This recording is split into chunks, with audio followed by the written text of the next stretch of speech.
Higher education से जुड़े छोटे या बड़े अपडेट के लिए सब्सक्राइब करें डीके गुरु ट्यूटोरियल। साथ ही किसी भी नोटिफिकेशन को पाने के लिए बेल आइकन को दबाना ना भूलें। हेलो गाइस, कैसे हैं आप लोग। उम्मीद करता हूं आप सब अच्छे होंगे। मैं दीपक कुमार अपने यूट्यूब चैनल डीके गुरु ट्यूटोरियल में आप सभी सहपाठियों का हार्दिक अभिनंदन करता हूं। दोस्तों, आज का ये वीडियो बहुत ही महत्वपूर्ण है वैसे स्टूडेंट्स के लिए जो आने वाले टाइम में यूजीसी नेट का एग्जाम देना चाहते हैं और नेट जेआरएफ पास करना चाहते हैं। दोस्तों, आज मैं आप लोगों को उन 5 गलतियों के बारे में बताने वाला हूं, उन 5 मिस्टेक्स के बारे में बताने वाला हूं जो स्टूडेंट करते हैं प्रिपरेशन के टाइम, जिसके वजह से उसका नेट और जेआरएफ नहीं निकल पाता है। आज मैं अपने अनुभव के आधार पे आप लोगों को बताने वाला हूं कि वो कौन से 5 मिस्टेक्स हैं, अगर यदि आपने वो नहीं किया तो आपका जेआरएफ पक्का है। इसीलिए मैंने आज का वीडियो का जो टॉपिक रखा है वो ये है कि preparing for UGC NET, avoid these common mistakes. जी हाँ, इस तरीके के कॉमन मिस्टेक्स जो आप आसानी से अवॉइड कर सकते हैं और आसानी से आप जेआरएफ निकाल सकते हैं। जी हाँ, अगर आपने 5 मिस्टेक्स नहीं किया तो जेआरएफ पक्का समझिए। तो चलिए बात करते हैं एक एक करके उस 5 मिस्टेक्स के बारे में जो आप यूजीसी नेट के प्रिपरेशन में करते हैं। अगर यदि मैं पहला मिस्टेक का बात करूं तो वो पहला मिस्टेक है starting your UGC NET preparation late. जी हाँ, आप जो प्रिपरेशन स्टार्ट करते हैं वो काफी लेट से स्टार्ट करते हैं। जैसे कि अभी जनवरी का मंथ खत्म हो चुका है, फरवरी का मंथ आने वाला है और यूजीसी नेट का जो एग्जाम होने वाला है इस बार वो जून में होने वाला है। तो आपको भी पता है कि अब मैक्सिमम आपके पास 4 मंथ के टाइम बचे हैं। उसके बावजूद बहुत सारे स्टूडेंट ऐसे हैं जो अब तक अपना प्रिपरेशन शुरू नहीं किए हैं, ये कहकर कि मेरे पास तो बुक नहीं है या फिर कुछ भी बहाना बनाकर वो अब तक अपना प्रिपरेशन शुरू नहीं किए हैं। जिसके वजह से ये होगा कि वो जब प्रिपरेशन शुरू करेंगे वहां से बाद में उसके पास टाइम शॉर्ट पड़ जाएगा और फाइनली उसका पूरा सिलेबस कंप्लीट नहीं हो पाएगा और फिर वो नेट और जेआरएफ निकालने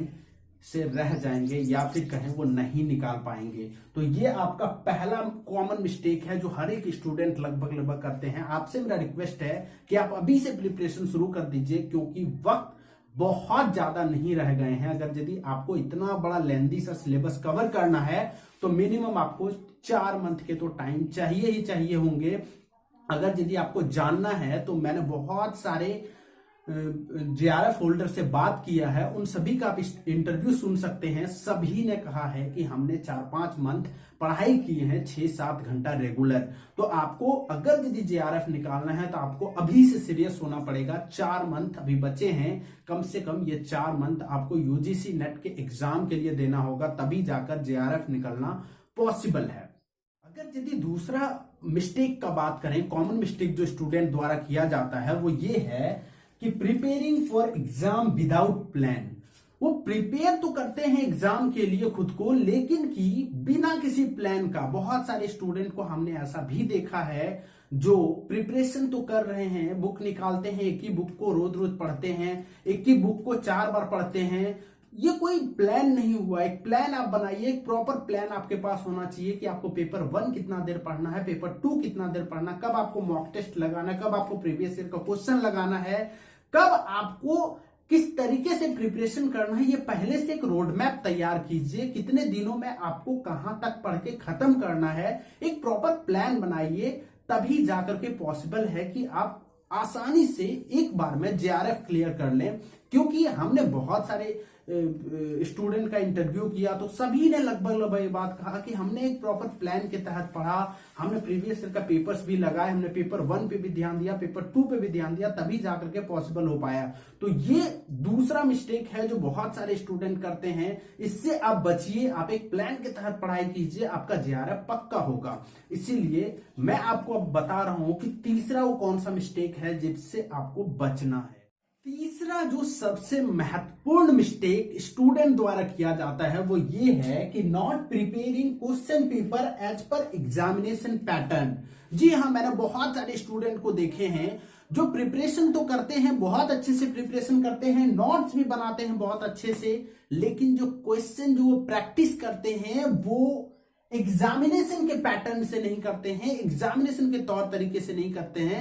इसीलिए बहुत सारे स्टूडेंट मुझसे ये पूछते रहते हैं कि सर आप जो पढ़ाते हैं वो तो बहुत इजी लगता है हम लोगों को, लेकिन जब हम लोग एग्जाम में जाते हैं तो वहां पे बहुत ही टफ लैंग्वेज में हम लोग से क्वेश्चन पूछा जाता है, तो वहां पे मुझे डिफिकल्टीज होते हैं, क्योंकि आपने इस चीज को अवॉइड करके रखा हुआ है। आपको क्या करना चाहिए, आपको खुद को जो प्रिपेयर करना चाहिए वो अकॉर्डिंग टू एग्जामिनेशन पैटर्न करना चाहिए। क्वेश्चन जो आपको डील करने चाहिए, बनाने चाहिए, वो ऐसे क्वेश्चंस को बनाइए जो एग्जामिनेशन में पूछे जाते हैं। इसीलिए कहते हैं कि प्रीवियस ईयर के जो क्वेश्चन पेपर हैं वो बहुत ज्यादा अधिक इंपॉर्टेंट है, क्योंकि वहीं से आपको वो लैंग्वेज मिल सकता है। हमने बहुत सारे बुक्स देखे हैं, उस बुक में आपको प्रैक्टिस सेट मिल जाएगा। उस सारे प्रैक्टिस सेट में बहुत इजी क्वेश्चन होते हैं, आप वो क्वेश्चन लगा लेते हैं, आपको लगता है कि मेरा तो प्रिपरेशन हो गया। लेकिन जब आप जाते हैं एग्जाम में तो आपको जो लैंग्वेज में आपसे जो क्वेश्चन पूछा जाता है बहुत टफ लगने लगता है आपको। इसीलिए मैं कहता हूं कि आप जो प्रिपरेशन करें वो करें प्रीवियस ईयर के क्वेश्चन पेपर से, या फिर उतनी ही टफ लैंग्वेज, या फिर कहीं उसी पैटर्न के क्वेश्चन से जो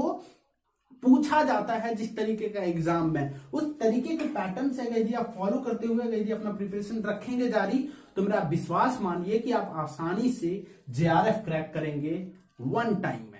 चौथा जो सबसे महत्वपूर्ण मिस्टेक किए जाते हैं स्टूडेंट के द्वारा वो ये है कि do not neglect paper 1, it is as important as paper 2। क्या होता है, बहुत सारे स्टूडेंट को लगता है कि पेपर 1 50 क्वेश्चन आते हैं, पेपर 2 से 100 क्वेश्चन आते हैं, तो पेपर 2 को हम पढ़कर आसानी से जेआरएफ निकाल सकते हैं, नेट निकाल सकते हैं। एक चीज आप जान लीजिए बहुत अच्छे से, आप कभी भी सिर्फ पेपर 2 को पढ़कर जेआरएफ या नेट नहीं पास कर सकते हैं। ये पेपर 1 एक ऐसा विलन है जो आपका काम बिगाड़ देगा। इसीलिए आप एक बात जहन में रख लीजिए कि दोनों का वेटेज सेम है, दोनों पे 2-2 मार्क्स आपको मिलते हैं सही करने पे, और पेपर 1 में स्कोर करना बहुत इजी है अगर यदि आप सिस्टमेटिक वे से पढ़ते हैं तो। इसीलिए दोनों पेपर को आप सेम टाइम दें, या फिर ये कहें कि आप इतना जरूर टाइम दें पेपर 1 को कि आप आसानी से पेपर 1 को प्रिपेयर कर पाएं, क्योंकि पेपर 1 एक ऐसा पेपर है या तो आपको उठा देगा या आपको डुबा देगा।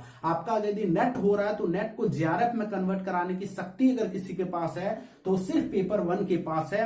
वहीं अगर यदि आपका नेट नहीं भी हो रहा है तो उसका भी सबसे बड़ा रोल प्ले करता है पेपर 1 ही। इसीलिए पेपर 1 को ज्यादा इंपॉर्टेंट दे मैं कहूंगा पेपर 2 के एवज, क्योंकि पेपर 2 तो आपका अपना सब्जेक्ट है, आप कहीं ना कहीं उसको पहले भी पढ़े हैं, लेकिन पेपर 1 कई स्टूडेंट ऐसे भी होते हैं जो कभी पढ़े ही नहीं होते। तो पेपर 1 को अच्छे से फोकस कीजिए, अच्छा उसको इंपॉर्टेंस दीजिए, अच्छे से प्रिपरेशन कीजिए। और पेपर 1, एक बात आप याद रखिएगा मेरा पेपर 1 के संबंधित, कि पेपर 1 एक ऐसा सब्जेक्ट है जो आपका नेट को जेआरएफ में कन्वर्ट करा देगा, और जेआरएफ को नेट में भी पेपर 1 ही कन्वर्ट कराता है। क्योंकि अगर यदि आप यहाँ पे अच्छा स्कोर नहीं करते हैं तो यहाँ पे जैसे ही कम मार्क्स होगा आपका नेट रह जाएगा, जेआरएफ नहीं हो पाएगा। इसीलिए पेपर 1 पे थोड़ा एक्स्ट्रा फोकस कीजिए, और पेपर 1 में चूंकि स्कोर करना ज्यादा इजी है तो यहां से आप अच्छे स्कोर कीजिए, और यहां से अगर यदि आप एवरेज भी स्कोर करते हैं या आपका यदि अपना सब्जेक्ट अच्छा है, यहां से भी यदि आप अच्छा स्कोर करते हो निश्चिंत रूप से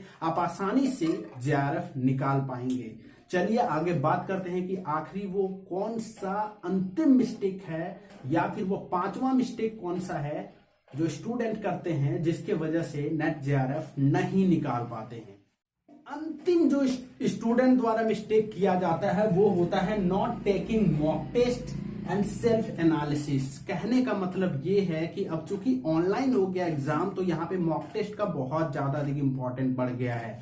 तो आप क्या कीजिए कि एक मॉक टेस्ट जरूर लीजिए। उससे क्या होगा कि आप सेल्फ एनालिसिस कर पाएंगे कि आप कितने पानी में हैं, आप क्या कर रहे हैं, आपका कितना क्वेश्चन सही हो रहे हैं। अगर यदि आप इस 5 मिस्टेक से यदि बच जाते हैं तो मेरा 100% आपको गारंटी है कि आप जेआरएफ लेकर जाएंगे, कोई नहीं रोक सकता। पहला जो बचना है वो है कि अब से आपको प्रिपरेशन शुरू कर देना है, लेट प्रिपरेशन नहीं शुरू करना है। दूसरा जो है विदाउट प्लान आपको नहीं चलकर एक प्लान, सिस्टमेटिक प्लान बनाइए, उसके तहत आप प्रिपरेशन कीजिए। तीसरा जो है वो एग्जामिनेशन पैटर्न के हिसाब से प्रिपेयर कीजिए, किसी भी तरीके से प्रिपरेशन शुरू ना कर दीजिए। एक एग्जामिनेशन का जो पैटर्न है उसको फॉलो करते हुए प्रिपरेशन कीजिए। जो चौथा है वो है कि पेपर 1 को उतना ही इंपॉर्टेंस दीजिए जितना पेपर 2 को आप देते हैं।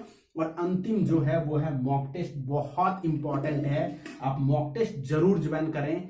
वहां पे मॉक टेस्ट दे देकर खुद को सेल्फ एनालिसिस जरूर करें, सेल्फ एनालाइज जरूर करें कि आप कितने पानी में हैं। तो दोस्तों ये था वो 5 मिस्टेक्स जिससे बचकर आप नेट जेआरएफ आसानी से निकाल सकते हैं। कैसा लगा आपको मेरा वीडियो, जरूर मेरे कमेंट बॉक्स में लिखकर बताएं। साथ ही साथ वीडियो को अधिक से अधिक शेयर करें। इस तरीके के वीडियो के लिए मेरे चैनल को सब्सक्राइब कीजिए, साथ ही साथ बेल आइकन को दबाइए ताकि आप तक इस तरीके के लेटेस्ट अपडेट सबसे पहले पहुंच सके।